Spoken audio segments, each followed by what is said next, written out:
think the division's done great. They made a name. The division has made a name for itself. With the fights that they've been putting on. Dillashaw's done a great job. Barao did an outstanding job. Faber's done a good job pushing it. It's about the guys in the division. Austin Sal's looking awesome. It's about the guys in the division that make the division worth watching. Does that make it even more exciting? Because it seemed like you were so dominant when you left that there was almost no competition. Now you come back and I had somewhat cleaned out the division when I was in it, and now it's nowhere near that. The whole thing has changed. It's been reset. A lot of the top 5 guys are still in the same position, but it's all mixed around, and there's a lot of fights I haven't faced yet. Yeah. So absolutely, it makes it exciting now, for me. You were an ex-champion, so you get that respect. But with all the changes that have taken place, are you looking forward to a title shot right after this, or are you going to have to kind of work your way back again? I don't make the decision on what I get, but I would assume, according from what Dana's said, is that what you're going to ask for a title shot right after this? I'm worried about, Mizugaki right now. Okay. I would love a title shot after this fight, but really, how far off is that? I still have to cut my weight. Okay. I still got to fight Mizugaki. Okay. So talk to us a little bit about this fight. How do you see it playing out on Saturday? I see myself going out there and being me, which is in and out, using my speed. I got to out-slick him, He's a heavy puncher, and he's looking to take my head off with something big. He usually pieces together 2 or 3 punches at a time, but his feet are usually pretty stationary, so I got to really offset that for him. Is your quickness and technique, do you feel like that's your advantage in the 100%. I came in extra light for this to be extra fast, so I got to use that as an advantage. Thank you. Thank you. Thanks, man. All right.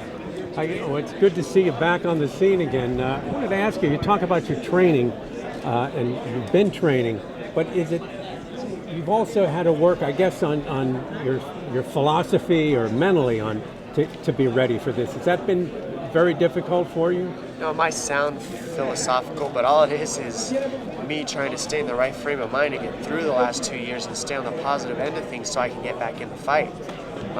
It's just little sayings, books that I've read, things that I've done to just stay on the positive end of things to get me back in there. It's not like I'm some kind of holy, perfect, philosopher or anything like that. It's just tricks to stay on the right end of my mind. Well, there's a lot of, we've heard about all the negative things that can happen with the layoff and everything. Right. Was there anything positive happen for you though during the time that you weren't able to fight? Definitely. That's exactly what this has been about, is keeping it positive so I could get a positive outcome out of it. I've been, focused on, I put fighting aside for a while and had to find a brand new me. I mean, literally, that you have no choice when you lose what I lost. I was a fighter and everything I had was into that, and then it got taken, and it's like you're kind of just sitting there twiddling your thumbs, like, what am I supposed to do right now?